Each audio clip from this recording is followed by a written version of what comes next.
नमस्कार दोस्तों, मैं जीतेंद्र द्विवेदी आप सभी का कुशाग्र इस चैनल पर बहुत बहुत स्वागत है। हम मध्य प्रदेश की सिलेबस के अकॉर्डिंग यूनिट फर्स्ट में हम मध्य प्रदेश की प्रमुख कलाएं एवं स्थापत्य कलाएं को पढ़ने वाला टॉपिक स्टार्ट किया था, जहां हमने मध्य प्रदेश की कला के अंतर्गत हमने सबसे पहला जो टॉपिक वहां प्रारंभ किया था वो था आपका शिल्प कला। और बेसिक्स जो भी था वो हमने वहाँ बताया था। जैसे कला किसे कहते हैं, तो कला उन सारी क्रियाओं को कहते हैं जिनमें अपेक्षित कौशल हो, कौशल अनिवार्य है। यानी और उसकी और परिभाषा देख सकते हैं तो मनुष्य द्वारा जिस भी माध्यम से अपने विचारों और भावनाओं को प्रदर्शित कर सके उसको हम कला कहते हैं। कला के अंतर्गत हम पढ़ते क्या है, हम चित्रकला को देखते हैं, हम शिल्प कला देखते हैं, मूर्ति कला को देखते हैं, ये सब हम उसके अंतर्गत देखते हैं। तो पहला टॉपिक हमने शिल्प कला वहाँ प्रारंभ कर दिया था। कला के बारे में बताया था। कला जो है संस्कृत भाषा का शब्द है, कल धातु से बना है, जिसका अर्थ होता है प्रेरित करना, है ना। और उस सब के बारे में हमने वहाँ बेसिक बताया था। शिल्प कला को भी हमने प्रारंभ कर दिया था और बताया था शिल्प कला के लिए आपका बांस, लकड़ी, पत्थर, कपड़े, इन सब से सहायता से शिल्प कला बनाई जाती है। और सबसे पहली जो या सबसे पुरानी शिल्प कला होती है वो हमने मिट्टी शिल्प कला को पढ़ा था, जिससे मूर्तियाँ बनाई जाती है। इसको हमने टेराकोटा शिल्पी कहा था। वही मंडला की कुछ प्रमुख जनजातियाँ भी हमने बताई थी जो मूर्ति कला या मिट्टी से मूर्तियाँ बनाने के लिए जानी जाती हैं। वो आपकी बड़ी देवी और फुलवारी देवी की प्रतिमाएं बनाते हैं, पशु पक्षी की आकृति बनाए थे, कुछ जिले भी स्पष्ट किए थे। इसके साथ साथ हमने काष्ठ कला के बारे में बताया था कि लकड़ी से भी बहुत सारी शिल्प बनते हैं। और हमने कुछ जनजातियों को भी स्पेशल उसमें इंगित किया था। जैसे कोरकू जनजाति में एक आपका क्या बनता है, जो आपका समाधि स्तंभ होता है, या उसको बोलते हैं अपन मृतक स्तंभ, को हमने मांडो कहा था। वहीं हमने भीलों के लिए एक दवग्या बताया था, बेगा और गोंड के लिए मुखौटा। ये सब हमने काष्ठ शिल्प के अंतर्गत आपको पढ़ाए थे। और इसी के अंतर्गत हमने आपको ये भी बताए थे, जैसे आपका खराद कला हुआ, लकड़ी को उभार कर बहुत सारे सुंदर उपकरण या सामान बनाए जाते हैं। वहीं सुपारी शिल्प कला बताई थी कि रीवा जिले में गणेश की मूर्ति को आप सुपारी में उकेरते हैं या सुपारी में बनाते हैं। वहीं शहडोल काष्ठ कला के अंतर्गत हमने लकड़ी की माला, आपका सिंदूर की डिब्बी, वेलन, ये सब हमने चीज़ें वहाँ डिस्कस की थी। कंघी कला भी बताई थी कि स्पेशल जनजाति होती है बंजारा, वो कंघी कला या कंघी शिल्प कला में क्या है, निपुण है, उसके बारे में भी डिस्कस किया था। धातु शिल्प कला के बारे में हमने लोहे शिल्प के बारे में बताया था कि अगरिया जनजाति के लोग ही लोहे शिल्प का कार्य करते हैं। और पीतल शिल्प कला के अंतर्गत हमने टीकमगढ़ को में बताया था कि राधा कृष्णन की मूर्ति वहाँ बनाई जाती है और वो विश्वविख्यात है। और आपके कांसा कला के अंतर्गत हमने आपके सतना के उचकेरा में भी एक बटलोही नामक पात्र, और नरसिंहपुर में आपके क्या कहते हैं झांझे और घंटे बनाए जाते हैं। और आज जो हमें पढ़ना है, क्योंकि उसी का टॉपिक अभी कंटिन्यू चल रहा है, तो आज हमें गुड़िया शिल्प कला के बारे में पढ़ना है। इम्पॉर्टेंट क्यों है गुड़िया शिल्प कला? तो गुड़िया शिल्प कला इसलिए इम्पोर्टेंट बन जाती है क्योंकि इस समय जो पद्मश्री मिला है मध्य प्रदेश के श्री रमेश परमार और श्रीमती शांति परमार को, तो ये संयुक्त रूप से पद्मश्री दिया गया है। और ये जो दिया गया है वो गुड़िया कला के क्षेत्र में ही दिया गया है। तो भी इस बार जो एग्ज़ाम आने वाला है उसके लिए इम्पोर्टेंट बन जाता है। अब हम धीरे धीरे करके बढ़ाते रहेंगे और आपको वही डिस्कस करते रहेंगे। तो आप अगला लिखेंगे गुड़िया शिल्प। और इम्पोर्टेंट क्यों है? क्योंकि इस समय पद्मश्री जो मिला है वो इसी क्षेत्र में मिला हुआ है। तो लिखेंगे आप अगला जो भी नंबर है आपका गुड़िया शिल्प।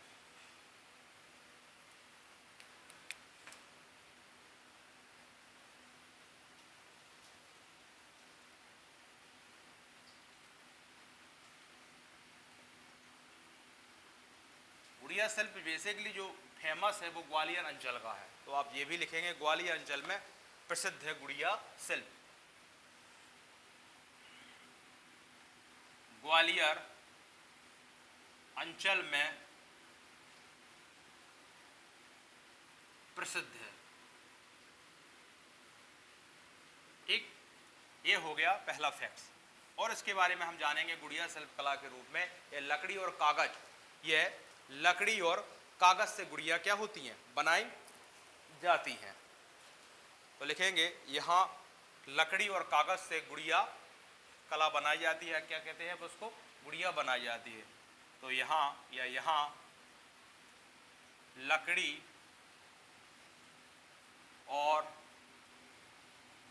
कागज से, लकड़ी और कागज से गुड़िया बनाई जाती है। और ये गुड़िया जो है वो बनाई जाती है और देश विदेशों में भी इसकी खूब मांग है। जो अभी शांति परमार और आपके रमेश परमार को उनकी गुड़िया शिल्पकला विदेशों में भी बड़ी फेमस थी। तो आपने लिखा कि लकड़ी व कागज से क्या होती है, गुड़िया बनाई जाती हैं। इसके साथ साथ लिखेंगे उनकी परंपरागत अनुष्ठान के तहत गुड्डे गुड़ियों को क्या कराए जाते हैं, विवाह भी कराए जाते हैं। आपने त्यौहार देखा है, इकतीस दिन मनाया जाता है। तो लिखेंगे पारंपरिक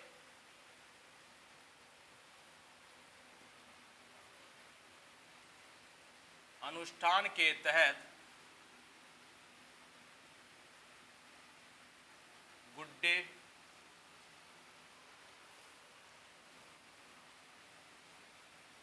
गुड़ियों के विवाह कराए जाते हैं, यानी पर्व के रूप में भी इसको मनाते हैं, विवाह कराए जाते हैं।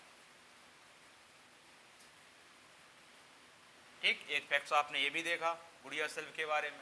और देखना है यहाँ श्रीमती बत्तोबाई जो एक गुड़िया शिल्प की श्रेष्ठ कलाकार है, तो इनके बारे में भी लिखेंगे। इनका भी नाम इनके बारे में पूछा जाता है कि बत्तोबाई किस कला से या किस शिल्प कला से संबंधित है, तो लिखेंगे श्रीमती बत्तोबाई, बड़ा इंपॉर्टेंट है।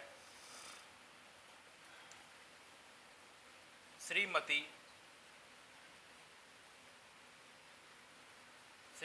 बत्तोबाई गुड़िया शिल्प कला की श्रेष्ठ कलाकार हैं, गुड़िया शिल्प कलाकार की श्रेष्ठ कलाकार हैं। तो ये ध्यान नाम रखना है आपको, श्रीमती बत्तोबाई। ठीक, अब इसके बाद हम देखेंगे झाबुआ जो है भीली गुड़िया का प्रमुख केंद्र के रूप में माना जाता है। तो लिखेंगे झाबुआ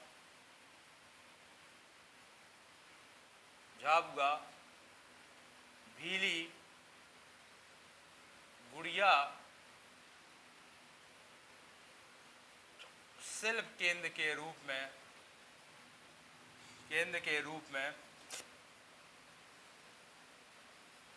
माना जाता है। ठीक, इसको भी आप ध्यान रखेंगे। और राज्य स्तर पर भीली गुड़िया की एक अलग पहचान है, चाहो तो इसको यहीं लिख लो आप। क्या लिख लोगे आप इसी को ही नीचे कि राज्य स्तर पर भीली गुड़िया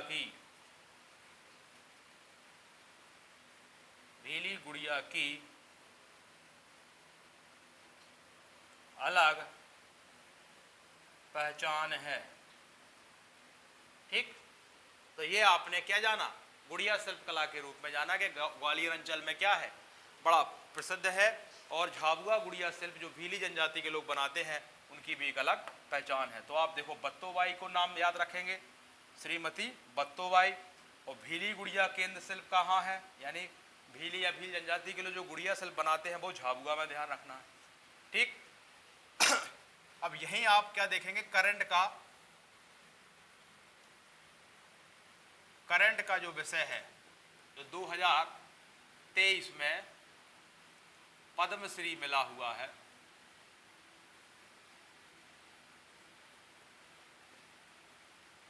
वो गुड़िया शिल्प के रूप में दिया गया है।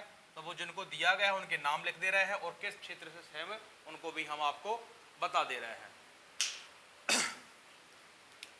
अब देखें तो लिखेंगे जिनको मिला है, श्री रमेश परमार, ये पति पत्नी है दोनों, रमेश परमार प्लस श्रीमती शांति परमार को संयुक्त रूप से पद्मश्री मिला है। ठीक, और इनकी जो गुड़िया शिल्प है वो देश विदेशों में काफ़ी फेमस थी, तो इसको भी आप लिख सकते हैं। और एक पॉइंट और लिखेंगे, ये किस क्षेत्र से है, तो ये दोनों झाबुआ से हैं, और इम्पोर्टेंट इसलिए है क्योंकि हाल में ही तो आपके पद्मश्री मिले हैं 4 लोगों में, तो उनका भी ये पति पत्नी भी हैं और 2 लोग और हो गए आपके। अब अगला शिल्प लिखेंगे हम बांस शिल्प। बांस शिल्प से या बांस से ही बहुत सारे सौंदर्य प्रशासन और दैनिक उपयोगों की वस्तुएं बनाई जाती हैं। तो ये बांस शिल्प भी मध्य प्रदेश में एक प्रमुख शिल्प है। तो अगली हेडिंग लिखेंगे आप बांस शिल्प। गुड़िया शिल्प कला हो गई। अब अगला देखें, क्योंकि हमारा टॉपिक क्या है, मध्य प्रदेश की प्रमुख शिल्प कला हम पढ़ रहे हैं।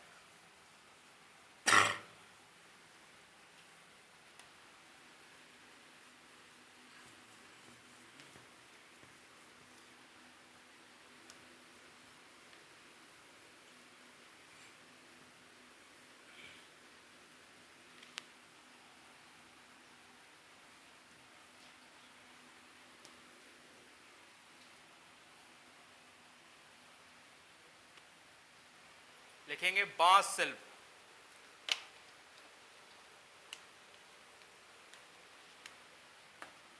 अगली शिल्प कौन सी है, बांस शिल्प।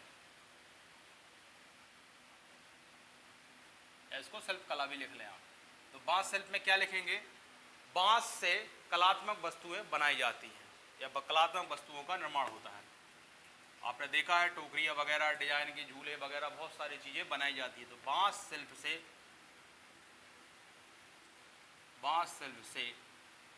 कलात्मक वस्तुएं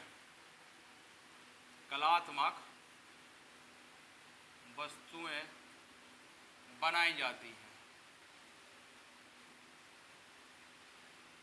अब क्या बनाई जाती हैं, तो बांस से सौंदर्य परख और दैनिक उपयोगों की वस्तुएं बनाई जाती हैं।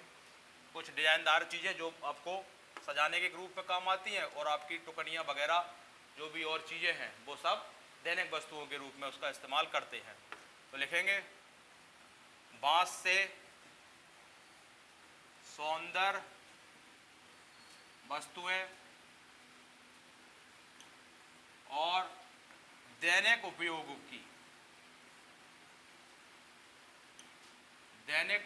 की वस्तुएं बनाई जाती हैं।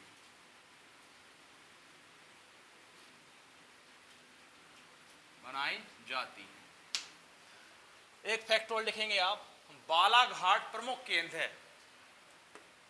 तो लिखेंगे या क्षेत्र लिख दें, बालाघाट प्रमुख केंद्र है।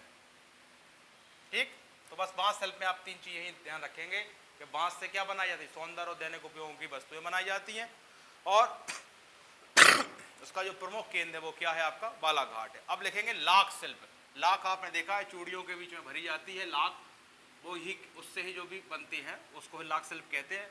लाख शिल्प जो होती है वो सौंदर्य प्रशासनों में उपयोग की जाती है। गोंद की जिन वृक्षों से निकलती है उनसे, जैसे बेर पलास आपका हुआ, अरहर वाला वृक्ष हुआ, इनसे पलास बनता है या मतलब मिलता है पलास। तो जो लाख है आपका, लाख शिल्प समझ गए आप। लाख का काम एक करने वाली जाति होती है, इसका नाम लखेर होता है। लखार जाति जो चूड़ियों वगैरह का काम करती है, जिनको हम प्राय आम भाषा में लखेरे कहते हैं। तो लिखेंगे लाख शिल्प।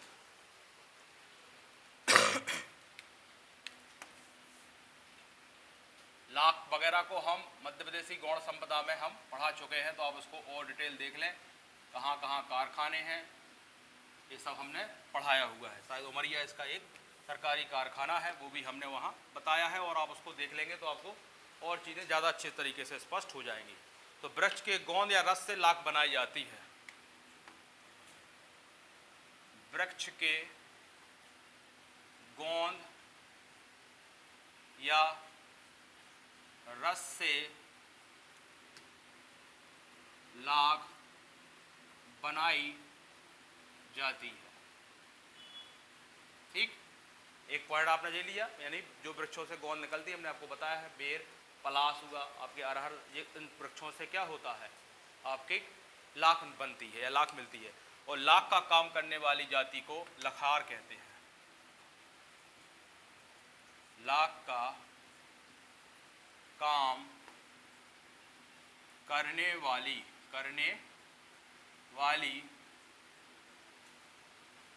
जाति को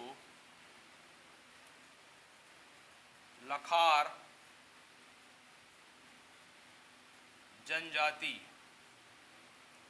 जनजाति कहते हैं। ठीक, और आपने इसको आम भाषा में लखेरे सुना होगा। इसमें स्त्री पुरुष दोनों ही लख काम का करते हैं, तो ये भी लिख लो। मतलब जनजाति में ऐसा नहीं कि आप स्त्री भर ध्यान रखें, स्त्री पुरुष दोनों ही लाख कर्म में करते हैं। यानी इसमें स्त्री पुरुष दोनों करते हैं, उनको लखेरे कहते हैं आम भाषा में। बाकी लखार जाति होती है।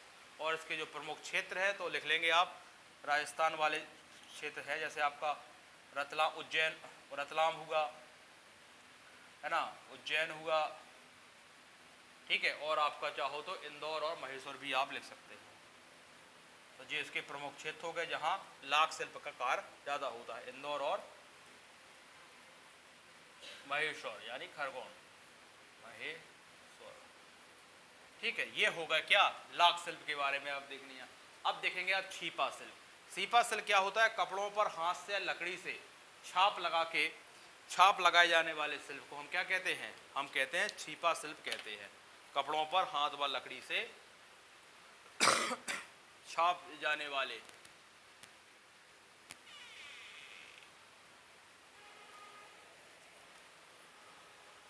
अगला लिखेंगे आप छिपा शिल्प। लाख हो गया। बस इसी तरीके से आप 2-3 फैक्ट सबके बारे में जानेंगे और आप मध्य प्रदेश के प्रमुख शिल्प कला को भी यहाँ से आप जान जाएंगे। एक वीडियो हम बना चुके हैं, एक ये है, इसमें आपकी मध्य प्रदेश की प्रमुख शिल्प कला कंप्लीट हो जाएगी और इसके बाद हम चित्रकला पढ़ेंगे आप।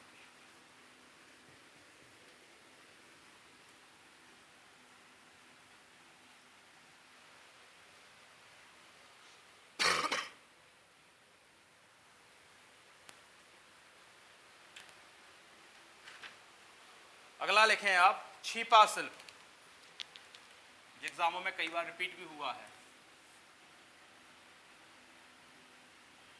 छिपा शिल्प, तो पहले तो आप छिपा शिल्प को जाने एक परिभाषा के रूप में कि होता क्या है। तो कपड़ों पर हाथ या लकड़ी से छापों द्वारा, मतलब उस पर छापा जाता है। मान लो सिर की डिजाइन बनाना है तो उस पर हाथ से या लकड़ी के छापों से कपड़ों पर लगाया जाता है, जिससे इसी को हम बोलते हैं छिपा शिल्प कहते हैं। तो कपड़ों पर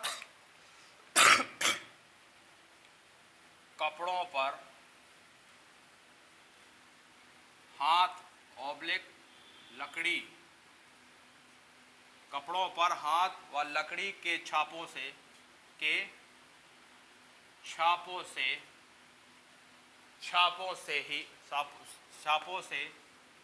छापे, यानी उस पर छाप लगाई, छापे जाने वाले शिल्प को, छापे जाने वाले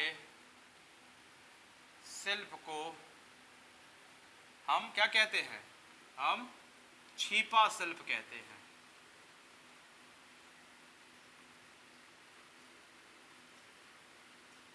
ठीक, ये हो गया परिभाषा। अब कुछ इसके बारे में जो तथ्य जानना है उनको हम देखेंगे। जैसे छिपा शिल्प में जो रंगों का उपयोग करते हैं वो वनस्पति रंगों का प्रयोग करते हैं, प्रायः केमिकल रंग्स का प्रयोग नहीं करते हैं। तो लिख लेंगे आप इस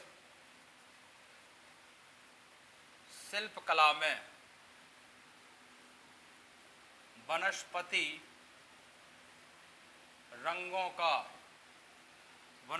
रंगों का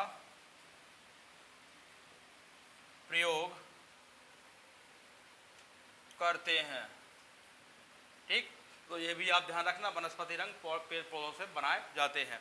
और उज्जैन का जो भेरूगढ़ है वो फेमस है छिपा शिल्प कला के लिए। तो एक पॉइंट और लिख लो, उज्जैन का भेरूगढ़, उज्जैन का भेरूगढ़ का प्रसिद्ध केंद्र है। प्रसिद्ध केंद्र है काय के लिए, छिपा शिल्प के लिए। ठीक, बाकी भील जनजाति के प्रतीकों को इसमें उकारा जाता है। मतलब जो कपड़ों पर डिजाइन बनती है तो भील जनजाति के जो प्रतीक चिन्ह होते हैं उनको ही कपड़ों पर क्या किया जाता है, उकारा जाता है, या हाथ से या लकड़ी के छापों से। तो लिख लेंगे यहाँ भील जनजाति के प्रतीक चिन्हों को उसमें उकारा जाता है, उसमें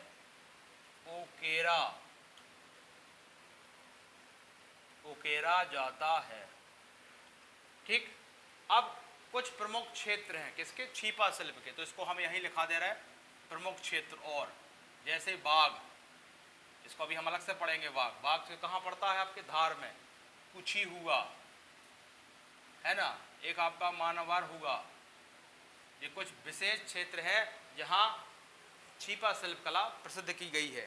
ठीक है, तो मनावर है, मनावर। तो ये आपको कई बार ऑप्शन में देते हैं, बाघ, पूछी, मनावर, आपका बदनावर।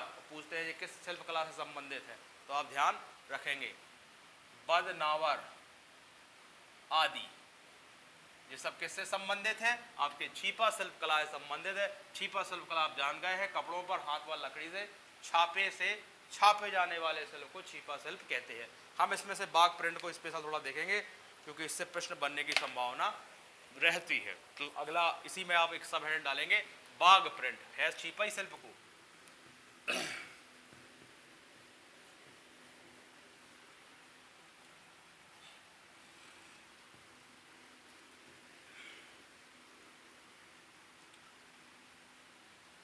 ठीक है, लिखेंगे आप बाघ प्रिंट। 60 के दशक में इसको अल जरीन के नाम से जाना जाता था। तो जो बाघ जगह है आपकी धार में, बाघ प्रिंट कहाँ की है, धार की। तो इसके बारे में कुछ स्पेशल 1-2 पॉइंट हैं, इसको आप यहाँ देख लें। जैसे लिखेंगे बाघ प्रिंट 60 के दशक में, बाघ प्रिंट 60 के दशक में एक 60 के दशक से पहले, इसको ऐसा लेंगे 60 के दशक से पहले एक नाम से जाना जाता था। वो नाम भी आप ध्यान रखेंगे, उसको बोलते हैं अली जरीन। से पहले अली जरीन के नाम से क्या करते थे, उसको अली जरीन के नाम से जानते थे, के नाम से जानते थे। तो पूछा जा सकता है बाघ प्रिंट को पहले किस नाम से जाना जाता था। अच्छा, विदेशों में बाघ प्रिंट की जो पहचान है वो अर्जेंटीना की एक रेपो सोडिया कंपनी है, उससे मिली है। तो अगला इसमें ही बिंदु लिख लेंगे कि अंतर्राष्ट्रीय पहचान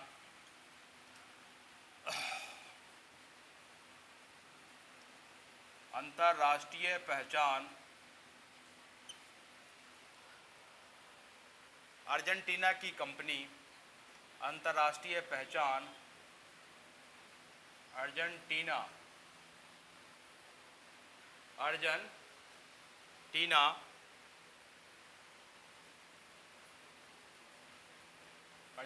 की कंपनी, और कंपनी का नाम है रेप सोडिया से हुई है। यानी इसकी अंतर्राष्ट्रीय पहचान के बाघ प्रिंट कोई नामक एक प्रिंट है, तो उसकी पहचान किसने कराई, अर्जेंटीना की रेप सोडिया कंपनी ने कराई है। इसमें ही बाघ प्रिंट में इस्माइल सुलेमानजी खली हैं, उनको यूनेस्को ने क्या किया है, पुरस्कृत किया था। तो उनके बारे में भी आप एक फैक्ट लिखेंगे, बाघ प्रिंट इसी में लिख लेंगे आप, बाघ प्रिंट में इनका नाम लिखेंगे आप इस्माइल, बड़ा नाम है, लिखेंगे अब इस्माइल सुलेमानजी खली, सुलेमानजी खली। वो कहाँ के हैं, ये कुछी निवासी हैं। ठीक है, इनके बारे में भी इंट्रोडक्शन हो गया। और इनको यूनेस्को ने क्या किया है, पुरस्कृत किया था। तो यूनेस्को ने पुरस्कृत किया। तो बस इतना ही आपके लिए छिपा शिल्प इम्पॉर्टेंट है। बाग प्रिंट से कुछ स्पेशल थे तो वो हमने आपको यही नोट करा दिए। अब आप देखेंगे पत्ता शिल्प। पत्ता शिल्प मतलब कुछ कलाकार हैं मूलतः झाड़ू बनाने का कार्य करते हैं और राज्य के पेड़ पौधों से या विभिन्न प्रकार के पत्तों से कलात्मक और उपयोगी वस्तुएं बनाते हैं। तो मुख्य रूप से छिंद पेड़ के पत्तों का उपयोग करते हैं। तो इनके बारे में भी हम लिखते हैं, देखेंगे आप पत्ता शिल्प।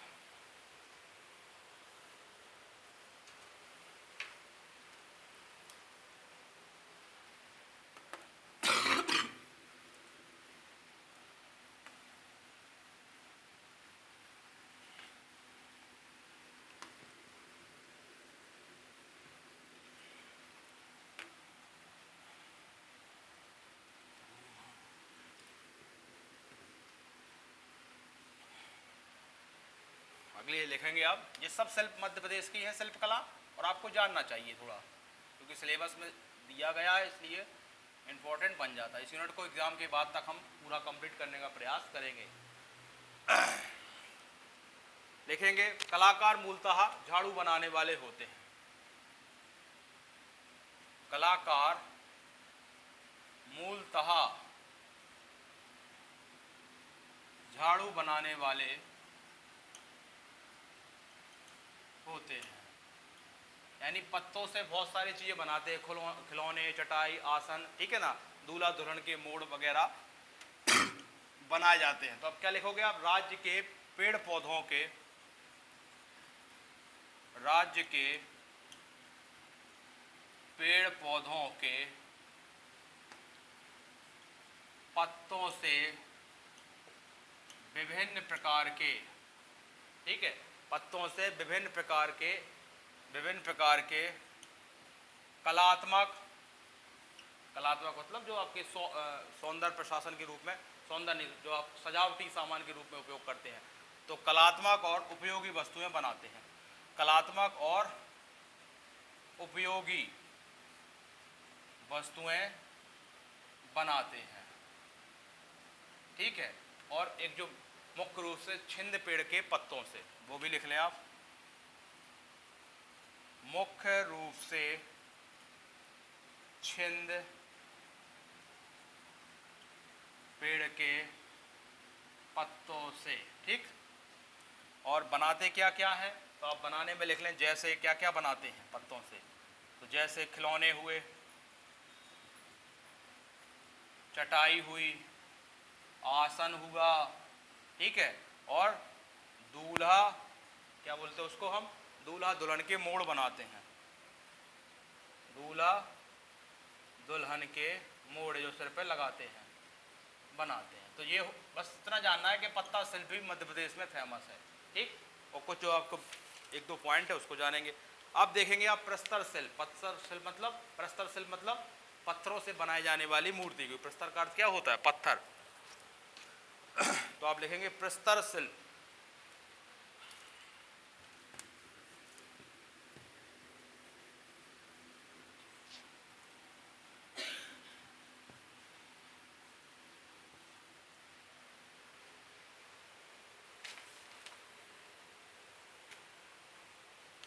अगला है प्रस्तर शिल्प। एक वीडियो है, एक वीडियो ये हो जाएगा, दो वीडियो में ही आपकी शिल्पकला क्या हो जाएगी, कंप्लीट हो जाएगी।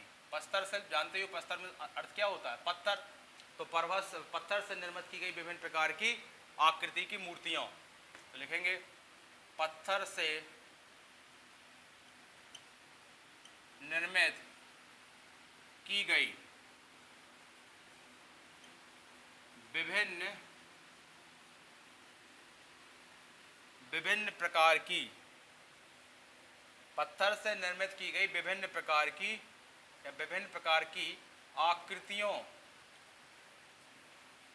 से निर्मित मूर्तियां। तो आपको पता है जबलपुर के भेड़ा घाट में संगमरमर मिलता है, उससे वही क्या है, ज़्यादातर मूर्तियां बनाई जाती थी। तो लिख लेंगे आप अगला फैक्ट्स के बारे में। ये तो आप समझ गए, प्रस्तर यानी पत्थर से निर्मित की गई विभिन्न प्रकार की आकृतियों की मूर्तियां। फिर लिख लेंगे आप, क्या लिख लेंगे आप, भेड़ाघाट भेड़ाघाट के संगमरमर से निर्मित मूर्तियां बनाई जाती हैं, ठीक है। और ग्वालियर में भी बहुत सारे देवी देवताओं की पौराणिक मूर्तियां बनाई जाती। तो आप एक पॉइंट और लिख लेंगे, भेड़ाघाट तो यही ग्वालियर में देवी देवताओं की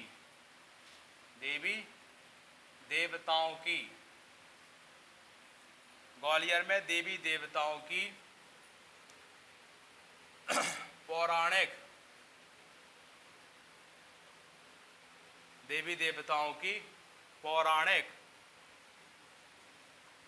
मूर्तियां बनाई जाती हैं,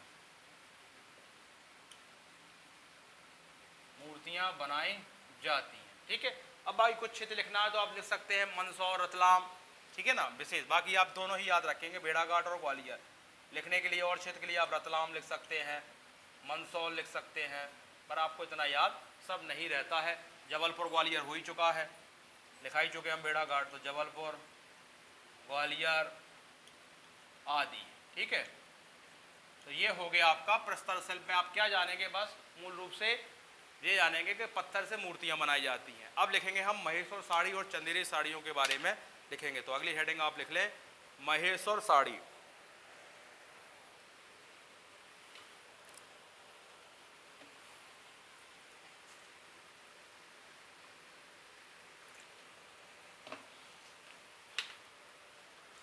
अगली लिखेंगे आप महेश्वर साड़ी और चंदेरी साड़ी मध्य प्रदेश की जो पहचान है, इसमें देश विदेशों तक भी है।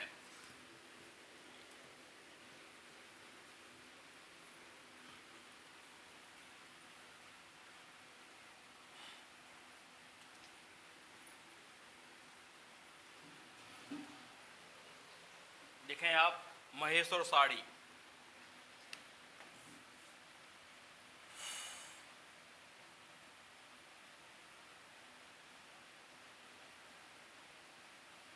ठीक, महेश्वर साड़ी कहाँ की है, खरगोन की है। तो उसकी प्रमुख विशेषताएं देखते हैं, क्या उस साड़ी में प्रमुख विशेषताएं होती हैं। तो लिख लें आप प्रमुख विशेषताएं। एग्जामों में यही विशेषताएं कई बार पूछ ली जाती हैं, तो आपको ध्यान रखनी है। तो आप देखेंगे चौखला चौकड़ी, चौखला चौकड़ी, ये डिजाइनों की बात हो रही है। चौखला चौकड़ी, कलात्मक किनारे, यानी उसका जो बॉर्डर होता है बड़ा कलात्मक होता है। मनमोहक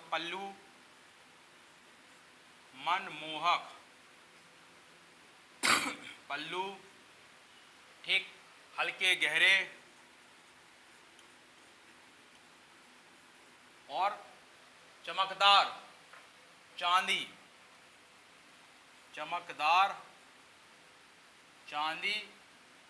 और उसमें क्या कहते हैं, स्वर्णम रंगों की जरी लगी होती है, यानी सोने जैसे लगता है। स्वर्णम रंगों की जरी आदि, ये क्या होगी, उसकी विशेषताएं होगी, ठीक है। उस साड़ी में क्या क्या देखने को मिलेगा। अब जो ये महेश्वर साड़ी है, इसको स्थापित करने का श्रेय देवी अहिल्याबाई को जाता है, देवी अहिल्याबाई होलकर को जाता। तो एक फैक्ट और लिख ले आप, क्या लिखेंगे आप, इस कला को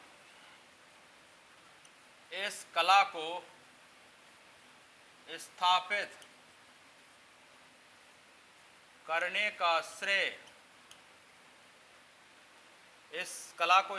करने का श्रेय देवी अहिल्या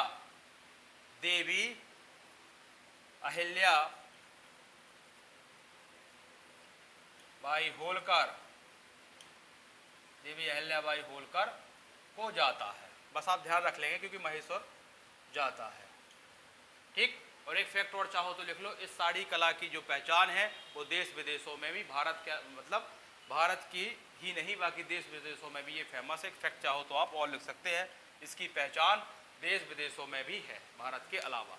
अब आप लिखेंगे चंदेरी साड़ी। तो चंदेरी में अशोकनगर के चंदेरी में बनती है, इसलिए इसका नाम चंदेरी साड़ी पड़ गया।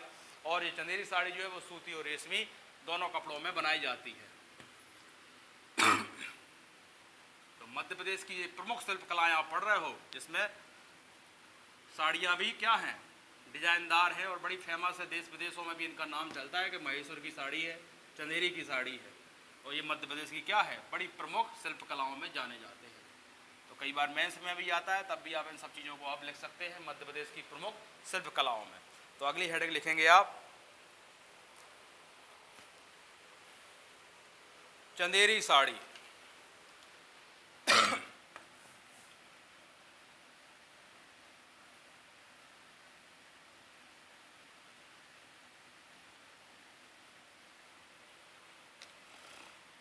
पहला फैक्ट लिखो, चंदेरी में, अशोकनगर में पड़ता है जिला में, चंदेरी में बनने के कारण, चंदेरी में बनने के कारण इसका नाम चंदेरी साड़ी पड़ा। तो पहला तो आप यही जान लें बेसिक कि चंदेरी में इससे साड़ियाँ बनती है, इसका नाम चंदेरी पड़ा। चंदेरी साड़ी सूती और, हमने क्या बताया था, सूती और रेशमी दोनों में बनाई जाती हैं, रेशमी दोनों में। अब जैसे हमने उसकी विशेषताएं देखी थी, तो इसकी भी हम क्या देखेंगे, प्रमुख विशेषताएं।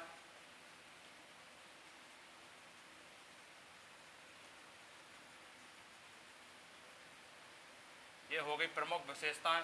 प्रमुख विशेषताओं में क्या लिखेंगे आप, हल्के व गहरे रंग के कलात्मक चौड़े बॉर्डर,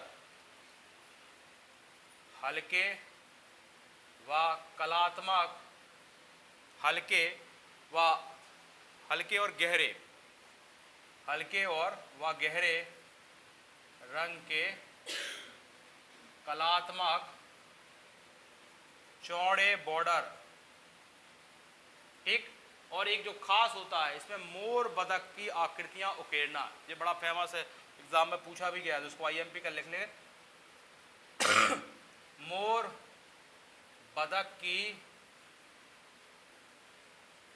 आकृतियों को उकेरना, ठीक। ये हो गई प्रमुख विशेषता। अब अगली हेडिंग लिखेंगे, अच्छा इसमें भी पॉइंट लिख लेंगे, इसकी भी लोकप्रियता देश विदेशों में है, लिख लेंगे आप यही नोट में। अगला लिखेंगे कठपुतली। कठपुतली भी शिल्पकला के अंतर्गत ही पढ़ते हैं हम उसको, तो लिखेंगे कठपुतली।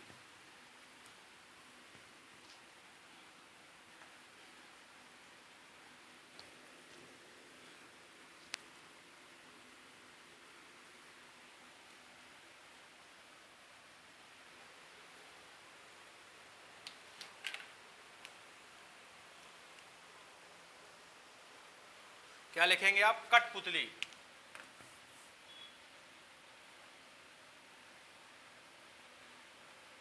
तो पहले तो आप कठपुतली को जाने है क्या, तो लिखेंगे आप इसमें कथा और ऐतिहासिक घटनाओं को, कथाओं और ऐतिहासिक,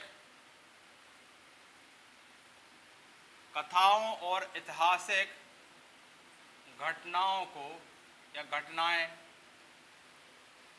को नाटकीय ढंग से, आपने देखा होगा छोटे स्कूलों में आपने ये आता है, तो नाटकीय ढंग से व्यक्त करने की, नाटकीय ढंग से व्यक्त करने की विधा को कठपुतली कहते हैं।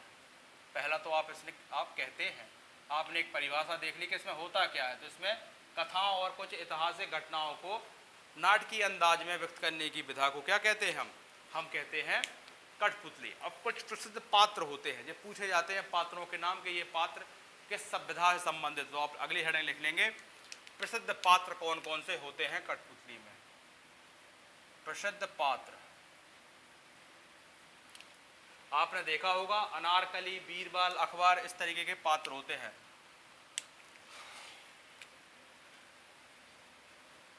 अनारकली, बीरबल, अखबार, ठीक है, इन सबके मंचन होता है। पुंगीवाला, ये भी कुछ पात्र होते हैं। पुंगीवाला के बाद घुड़सवार, सांप, घुड़सवार, सांप, ठीक है, और जोगी, जोगी होते हैं। तो ये प्रमुख पात्र होगा, फिर भी आप ध्यान रखेंगे, ठीक। इसे नचाने का मुख्य कार्य जो होता है वो नट जाति के लोग करते हैं। तो एक फैक्ट और लिख लें, इसे नचाने का प्रमुख कार्य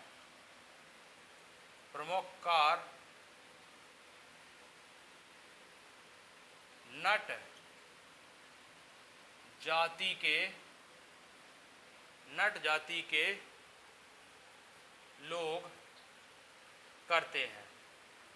कई बार प्रश्न बन सकता है कि किस जाति के लोग कठपुतली का कार्य करते हैं, तो नट जाति। कठपुतली कला मध्य प्रदेश से आई। कठपुतली कला मध्य प्रदेश से आई, यानी मध्य प्रदेश में ही ये इसका जन्म हुआ। और एक फैक्ट और लिखेंगे, जो वो पुतलियां बनाई जाती हैं लकड़ी और कपड़े से निर्मित होती हैं और चमकीले गोटे लगाकर उसको सजाया जाता है। तो आप चाहो तो इसको भी आप लिख सकते हैं, लकड़ी और कपड़ों से निर्मित, कपड़े और लकड़ी से निर्मित होते हैं और चमकीले गोटे लगाकर उसे सजाया जाता है। आपने देखे हैं जो पुतलियां बन के वो डांस कराते हैं, तो वो लकड़ी और कपड़ों से बनी होती है और उसमें सजावटी के रूप में चमकीले गोटे लगाए जाते हैं। एक और आपका शिल्प बचा है, मात्र चमड़ा शिल्प।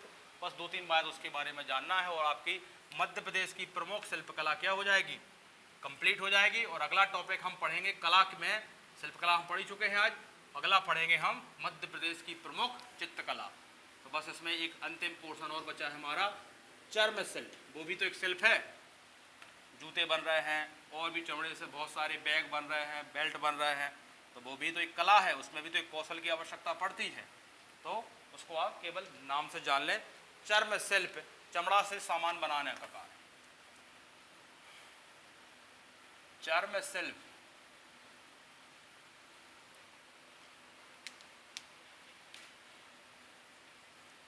चमड़ा से सामान बनाना, ठीक है। और ये तो समझ ही गए क्या क्या बनता है, आपने देखा है, जूते बनते हैं, बेल्ट बनते हैं, बैग बनते हैं, बहुत सारे सजावटी सामान भी बनते हैं। चमड़ा नगर क्या कौन सा है, देवास। चमड़ा नगर किसको कहा जाता है, देवास, ठीक। और जो अन्य केंद्र है वो आपके इंदौर में है, तो लिख लेंगे अन्य केंद्र इंदौर, ठीक। बस ये हो गया आपका क्या, ये आपका कंप्लीट हो गया आज मध्य प्रदेश की प्रमुख शिल्पकला। अगला टॉपिक हमारा क्या आएगा, अगला टॉपिक हमारा आएगा मध्य प्रदेश की चित्रकला हम पढ़ेंगे। तो ये आपके हमने 2 वीडियो में मध्य प्रदेश की प्रमुख शिल्पकला एक साथ एक जगह करा दी है। इस आज के लिए धन्यवाद।